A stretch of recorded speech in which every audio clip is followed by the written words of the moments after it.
Dozens of Antifa terrorists and Black Lives Matter activists have been arrested by the feds as President Trump stomps the far left. In this video, we're going to take a look at the latest arrests that are all part of President Trump's crackdown on leftist rioters, how the federal government is standing in the gap left by these feckless Democrat politicians, and how the less propensity towards violence is only guaranteeing Trump's reelection in November. You are not going to want to miss this. Greetings, everyone, patriots across the globe. Dr. Steve here with you. Great to be with you as always. If this is your first time here with at our channel, a very warm welcome to you. We analyze current events, analyze some super awesome conservative trends so you can live in the present in light of even better things to come. So if you haven't already done so, you know what to do. Make sure to smack that subscribe button. It'll be an absolute privilege to have you as a regular part of this channel where each and every day we celebrate, yes, the inevitable collapse of left-wing globalism, the unstoppable rise of a new conservative age, and stop the presses. Today is the day. It's the last day for you to enter to get a one-year free Turley Talks Insiders Club membership. We're offering this as part of our official launch of our brand new Turley Talks podcast. So many of you have requested for us to put these videos in podcast form, and now you've got it.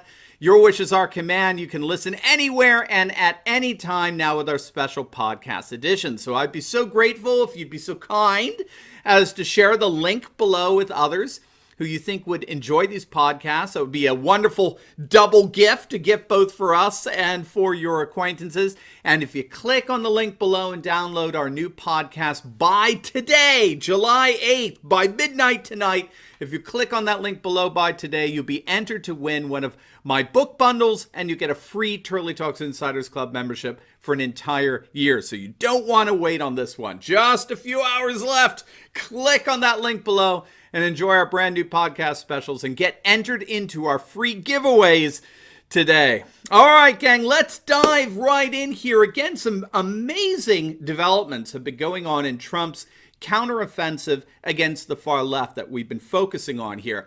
The Department of Justice has announced the arrest of 7 people associated with a terrorist designated Antifa who will now face federal charges for their roles in weekend riots at the main courthouse in Portland. Now, if you're not aware, protesters in Portland outside of the courthouse began launching fireworks directed at police officers as well as the courthouse building. And as officers moved in to disperse the crowd, a number of the rioters began throwing bricks and firework mortars at them.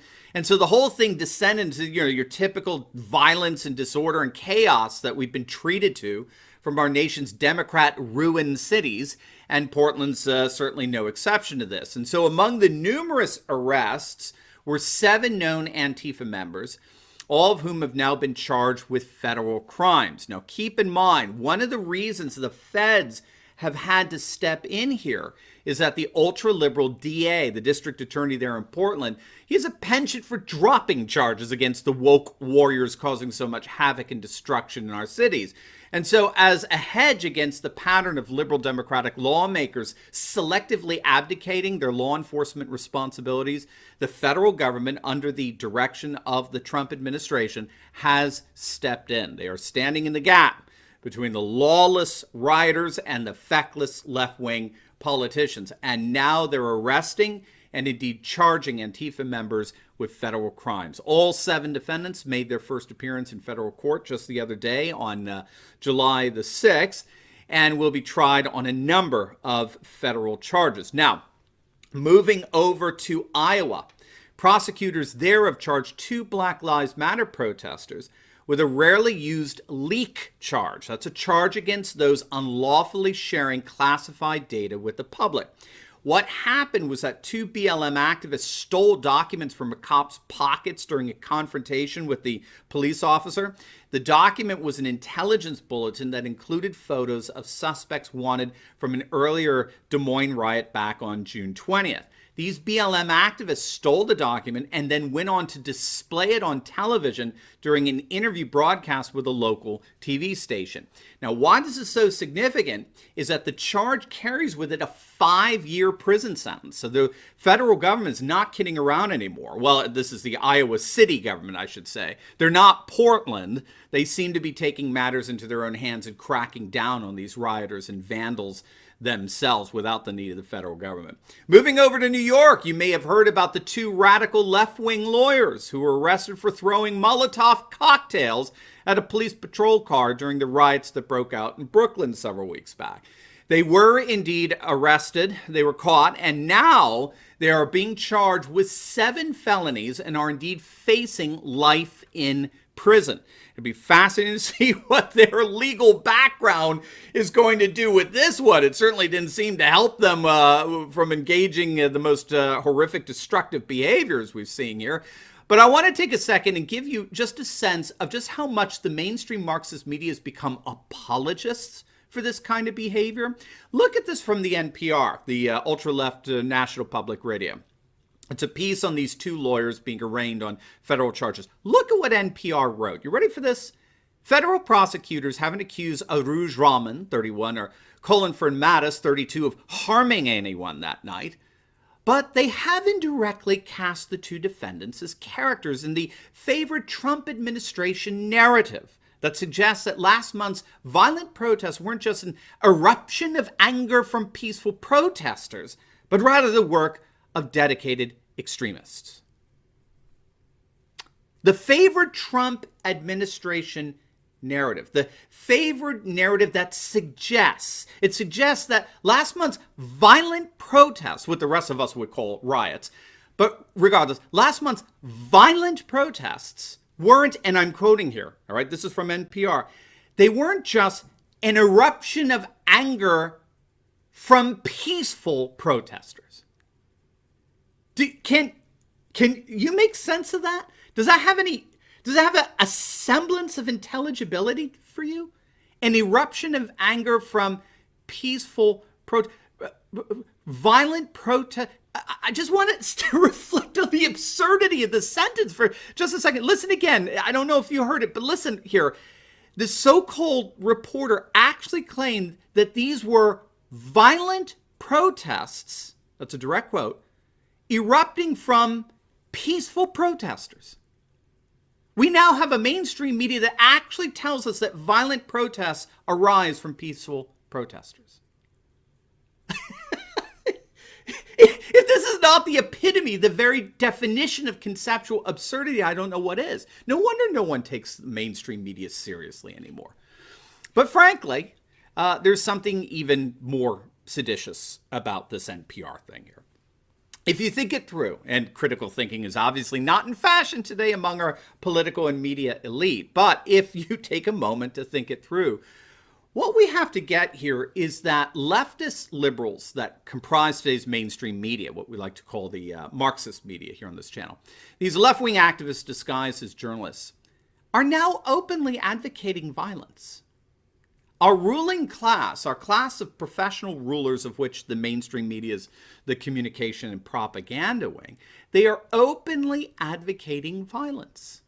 And the key here is that violence is justified if politically correct norms have been violated. What we're getting from our mainstream media, our Marxist media, what they are teaching their dwindling audience that still actually listens to them, is that if politically correct norms have been violated, so we're talking, acts of transgression of, homophobia, transphobia, racism, sexism, whatever it is. If politically correct norms have been violated, then violence in response to such a violation is absolutely justified. I like to use the example, the Serena Williams meltdown at the U.S. Open a couple of years back. You probably remember this. It was at the the U.S. Open women's final. And Serena Williams had a total meltdown on the court. I mean, she had a complete temper tantrum, and the umpire penalized her. And she completely unraveled and started calling him all kinds of names. It was verbal violence. It was pretty brutal. And of course, she went on to lose. She fell apart. And to justify what she did, do you remember this? Williams defended her temper tantrum and her threats by claiming that she was valiantly fighting for women's equality. Do you remember that? It was at her press conference. I'll never forget it. She said that she was fighting for women's rights and women's equality. She made the charge that the umpire would never have treated a male tennis player the way he treated her. And the press room broke out in applause for her. I want that to hit you. She had a freaking public temper tantrum on court. She acted ridiculous. She humiliated herself. She hurled nothing short of verbal violence towards an officiating referee. But as long as that ridiculous exhibitionist hysteria was all done in the name of women's equality, as long as she was defending herself against the supposed violation of politically correct norms by male patriarchy, then such verbal violence not only could be applauded, it ought to be applauded. And so liberal after liberal after liberal lined up and defended her. The former tennis great Billie Jean King immediately rushed to Serena's defense, tweeting out, "It was blatantly obvious how men are treated differently than women in professional tennis." Ellen DeGeneres came out and proclaimed that Serena Williams had changed the world for the better. Do you see? As long as you're standing up for politically correct values, as long as you're standing against all these inequalities of racism, bigotry, homophobia, you are allowed to be as hysterical and insane and frankly as violent as you want. This is what we have to understand. Cultural Marxist leftist liberalism is inherently violent. If you or anyone else transgress its norms, you can legitimately be threatened. You could be canceled. You could be deplatformed.